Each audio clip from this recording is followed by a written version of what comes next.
नमस्कार। Advent of European series के हमारे तीसरे हिस्से में आपका स्वागत है। आज हम एक बहुत ही दिलचस्प कहानी पर बात करने वाले हैं कि कैसे व्यापारियों की एक छोटी सी अंग्रेज कंपनी देखते ही देखते पूरे भारत की शासक बन गई। ये कहानी है व्यापार की आड़ में एक साम्राज्य की नींव रखने की। और यही आज का हमारा सबसे बड़ा सवाल है, आखिर ये हुआ कैसे? कैसे व्यापारियों का एक ग्रुप जो यहाँ मसाले और कपड़े खरीदने आया था, पूरे के पूरे सब कॉन्टिनेंट का मालिक बन बैठा? यकीन मानिए, ये कहानी सिर्फ ट्रेड की नहीं है, बल्कि इसके पीछे जबरदस्त स्ट्रैटेजी, डिप्लोमेसी और महत्वाकांक्षा का एक बहुत गहरा खेल है। बिल्कुल सही। और इस कमाल की कहानी को स्टेप बाय स्टेप समझने के लिए हम इन हिस्सों पर गौर करेंगे। हम शुरू करेंगे पूर्वी व्यापार की उस लानत से जो यूरोपियों को यहाँ खींच लाया। फिर बात करेंगे ईस्ट इंडिया कंपनी के यूनिक स्ट्रक्चर की। हम देखेंगे कि भारत में उन्होंने अपने पैर कैसे जमाए और अपने यूरोपियन दुश्मनों को कैसे हराया। और आखिर में हम समझेंगे कि कैसे फरमान और दस्तक से शुरू हुआ सफ़र एक पूरे साम्राज्य की नींव बन गया। तो चलिए सबसे पहले और सबसे ज़रूरी सवाल से शुरू करते हैं। उस समय दुनिया में ऐसा क्या हो रहा था? वो कौन सी आर्थिक वजहें थी कि यूरोप की बड़ी बड़ी ताकतों के लिए इंडिया आना इतना ज़रूरी हो गया? आखिर इंडिया में ऐसा क्या था? देखिए, इसकी जड़ें 15वीं सदी के यूरोप में हैं। यूरोप में ना भारतीय चीज़ों की ज़बरदस्त डिमांड थी, खासकर मसाले जैसे काली मिर्च, लौंग और साथ ही बढ़िया सूती कपड़े और सिल्क। लेकिन एक बहुत बड़ी प्रॉब्लम थी। भारत से यूरोप तक के जो पुराने रास्ते थे, उन पर अरब और वेनिस के व्यापारियों का कब्जा था। वो बीच में ही सारा मुनाफा खा जाते थे। फिर 1453 में एक और बड़ी घटना हुई। ऑटोमन तुर्कों ने कॉन्स्टेंटिनोपल पर कब्जा कर लिया, जिससे जमीन का रास्ता लगभग बंद ही हो गया। तो अब यूरोपियंस के लिए सीधा समुद्री रास्ता ढूंढना एक मजबूरी भी थी और मुनाफे का सौदा भी। और जब पुर्तगालियों ने ये कर दिखाया, तो समझिए इंग्लैंड समेत बाकी सबको भी इंडिया आने का चस्का लग गया। ये नक्शा देखिए, ये पूरी स्ट्रैटेजी को एकदम साफ कर देता है। ये जो पुराने रास्ते थे, ये सब ऑटोमन एम्पायर के कंट्रोल में थे। तो यूरोपियंस ने क्या किया? उन्होंने अफ्रीका का पूरा चक्कर लगाया, केप ऑफ गुड होप से होते हुए, और भारत तक एक सीधा ऑल सी रूट खोज निकाला। बस इस एक खोज ने ट्रेड का पूरा भूगोल ही बदल डाला और अरब वेनिस की मोनोपोली को तोड़ दिया। ये एक बहुत बड़ी स्ट्रेटेजिक जीत थी। ओके, तो भारत आने की वजह तो साफ हो गई, ट्रेड पर कंट्रोल और जाहिर है खूब सारा प्रॉफिट। लेकिन अंग्रेजों ने इस काम के लिए जो हथियार चुना, यानी ईस्ट इंडिया कंपनी, वो अपने आप में एक बहुत ही मॉडर्न और पावरफुल आइडिया था। तो जरा बताइए, ये कंपनी आखिर थी क्या और ये बाकियों से अलग कैसे थी? ईस्ट इंडिया कंपनी एक जॉइंट स्टॉक कंपनी थी। आप समझिए कि ये उस जमाने का एक बिल्कुल क्रांतिकारी बिजनेस मॉडल था। इसका मतलब ये था कि कंपनी का मालिक कोई एक राजा या सरकार नहीं थी, बल्कि हजारों आम इन्वेस्टर्स थे, जिन्होंने पैसा लगाकर कंपनी के शेयर्स खरीदे थे।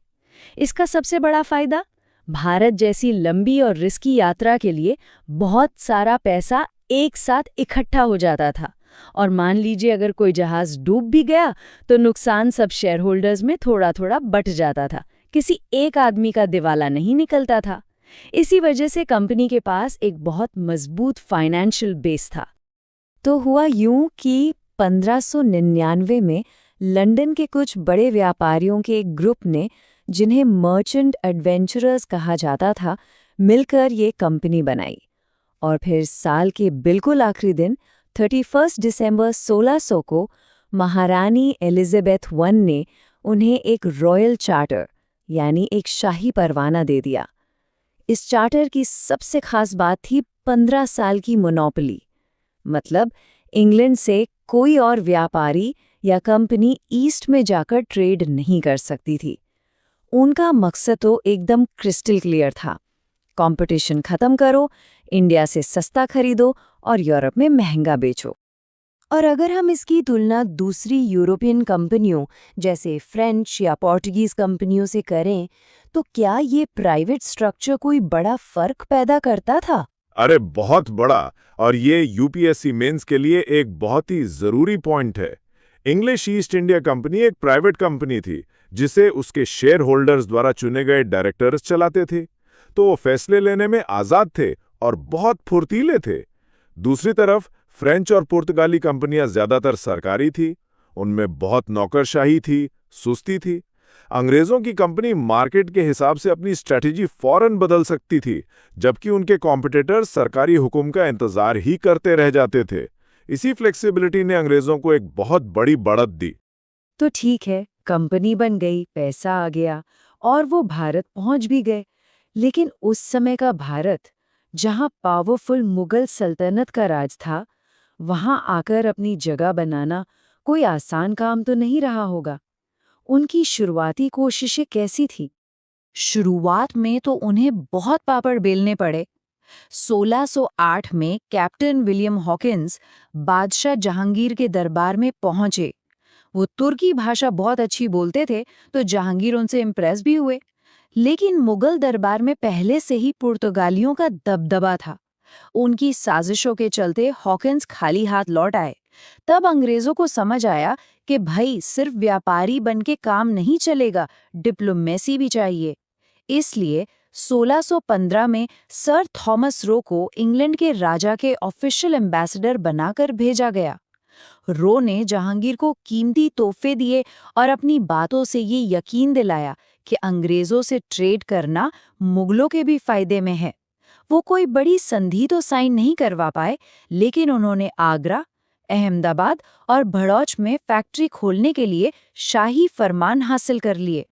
रेनरो की सफलता के बाद तो जैसे कंपनी के लिए रास्ते खुल गए। उन्होंने एक-एक करके पूरे भारत में अपने बेस बनाने शुरू कर दिए। 1613 में सूरत में उनकी पहली पक्की फैक्ट्री खुली, जो वेस्ट कोस्ट पर उनका मेन हब बना। फिर वो साउथ की तरफ गए और 1639 में मद्रास में फोर्ट सेंट जॉर्ज बनाया। 1662 में बॉम्बे तो उन्हें पुर्तगाल से दहेज में ही मिल गया। और सबसे बड़ा दांव उन्होंने ईस्ट में खेला, जहां 1698 में उन्होंने 3 गांव खरीदे, सुतानोटी, गोबिंदपुर और कालीकाता। यही गांव मिलकर बने कलकत्ता, और यहीं 1700 में बना फोर्ट विलियम, जो आगे चलकर भारत में ब्रिटिश पावर का सेंटर बना। इसका मतलब साफ है कि इस रेस में अंग्रेज अकेले नहीं थे। इंडिया के इस प्रॉफिट वाले ट्रेड के लिए पुर्तगाली, डच और फ्रांसीसी भी मैदान में थे। तो फिर सवाल ये उठता है कि इन सब के बीच आखिर में अंग्रेज ही कैसे जीते? ये एक ऐसा सवाल है जो मेंस के हिसाब से बहुत ज़रूरी है। कंपटीशन तो बहुत ही ज़बरदस्त था और कई बार तो खूनी भी, जैसा कि इतिहासकार आरसी मजूमदार लिखते भी हैं। डच के साथ तो अंग्रेज़ों की दुश्मनी पुर्तगालियों से भी ज़्यादा गहरी थी, क्योंकि सबका मकसद एक ही था, भारतीय व्यापार पर अपनी मोनोपोली कायम करना। और जब एक ही के लिए इतने लोग लड़ रहे हों, तो टकराव तो होना ही था। ये लड़ाइयाँ सिर्फ भारत में नहीं, बल्कि समुद्र में और यूरोप में भी लड़ी जा रही थी। देखिए, अंग्रेजों की जीत के पीछे कई बड़ी वजहें थीं। सबसे पहली और सबसे ज़रूरी, उनकी नेवी। ब्रिटेन की रॉयल नेवी उस वक्त दुनिया की सबसे ताकतवर नौसेना थी, और सीधा सा हिसाब था, समुद्र पर जिसका कब्जा, व्यापार पर भी उसी का कब्जा। दूसरा, इंग्लैंड में इंडस्ट्रियल रेवोल्यूशन शुरू हो चुका था, जिससे उन्हें बेहतर टेक्नोलॉजी और पैसा मिला। तीसरा, उनकी सेना ज़्यादा डिसिप्लिन्ड थी और उनकी मिलिट्री स्ट्रैटेजी बेहतर थी। चौथा, जैसा हमने पहले भी बात की, उनकी कंपनी के पास पैसों की कोई कमी नहीं थी। और आखिर में उनमें एक ज़बरदस्त राष्ट्रवादी भावना थी। इन सब चीज़ों ने मिलकर उन्हें अपने दुश्मनों पर एक बड़ी बढ़त दे दी। यहीं से मुझे लगता है कि कंपनी की सोच में एक बहुत बड़ा बदलाव आया। अब वो सिर्फ प्रॉफिट कमाने से आगे बढ़कर भारत में पॉलिटिकल पावर हासिल करने के बारे में सोचने लगी थी। ये बदलाव क्यों आया और इसमें फरमानों और किलों का क्या रोल था? हाँ, इस बदलाव को समझने के लिए ये दो शब्द बहुत ज़रूरी हैं, फरमान और दस्तक। फरमान होता था मुगल बादशाह का शाही हुक्म, जो कंपनी को ट्रेड में कुछ छूट देता था। इन्हीं फरमानों से कंपनी को दस्तक जारी करने का अधिकार मिला। दस्तक एक तरह का ट्रेड पास था, जिसे दिखाकर कंपनी का माल बिना कोई टैक्स या चुंगी दिए कहीं भी आ जा सकता था। अब प्रॉब्लम तब शुरू हुई जब कंपनी के अफसर अपने पर्सनल बिजनेस के लिए भी इन दस्तकों का इस्तेमाल करने लगे। इससे बंगाल के नवाब को रेवेन्यू का भारी नुकसान होने लगा और यही झगड़ा आगे चलकर प्लासी की लड़ाई की एक बड़ी वजह बना। तो कह सकते हैं कि फरमान पावर था और दस्तक उस पावर का गलत इस्तेमाल। और फिर आया साल 1717। ये एक गेम चेंजर था। मुगल बादशाह फर्रुखसियर ने एक फरमान जारी किया, जिसे कंपनी का मैग्ना कार्टा भी कहते हैं। इस एक फरमान ने कंपनी को बंगाल, जो उस वक्त भारत का सबसे अमीर प्रांत था, में सिर्फ 3000 रुपए सालाना देकर ड्यूटी फ्री ट्रेड करने का अधिकार दे दिया। उन्हें दस्तक जारी करने और कलकत्ता के पास और जमीन लेने की भी इजाजत मिल गई। इस एक फरमान ने कंपनी को अपने सभी कॉम्पिटिटर्स पर इतनी बड़ी इकोनॉमिक बढ़त दे दी जिसका कोई मुकाबला ही नहीं था। और ये सब उस वक्त हो रहा था जब भारत की पॉलिटिकल सिचुएशन बहुत तेजी से बदल रही थी। औरंगजेब की मौत के बाद मुगल साम्राज्य कमजोर हो रहा था, दिल्ली की सेंट्रल अथॉरिटी का डर खत्म हो रहा था, बंगाल, अवध, हैदराबाद जैसे राज्य आज़ाद हो रहे थे। इन तस्वीरों में ये फर्क साफ दिखता है। एक तरफ मुगल दरबार की पुरानी शान और दूसरी तरफ आखिरी मुगल बादशाह की बेबसी। इस कमजोर होती सत्ता ने पूरे भारत में एक पावर वैक्यूम पैदा कर दिया, मतलब शक्ति का एक खालीपन। और अंग्रेज इस खाली जगह को भरने के लिए एकदम तैयार बैठे थे। उन्होंने इसे अपने ट्रेड के फायदों को पॉलिटिकल पावर में बदलने का एक सुनहरा मौका देखा। तो अब हम अपने विश्लेषण के आखिरी में पहुंच गए हैं। अगर हम इन सभी कड़ियों को एक साथ जोड़कर देखें तो ये कैसे साबित होता है कि कंपनी के इन शुरुआती कदमों ने ही भारत पर ब्रिटिश कब्जे की एक मजबूत नींव रखती थी। बिल्कुल, ये एक पूरा स्टेप बाय स्टेप प्रोसेस था। स्टेप 1, रॉयल चार्टर और मुगल फरमानों से अपने ट्रेड को कानूनी तौर पर सेफ करो। स्टेप 2, सूरत, मद्रास, कलकत्ता में किलेबंद फैक्ट्रियां बनाकर अपने पावर सेंटर बनाओ। स्टेप 3, अपनी ज़बरदस्त नेवी और आर्मी का इस्तेमाल करके दूसरे यूरोपियंस को रास्ते से हटाओ। स्टेप 4, मुगल साम्राज्य की कमजोरी का फ़ायदा उठाकर इंडियन पॉलिटिक्स में घुस जाओ।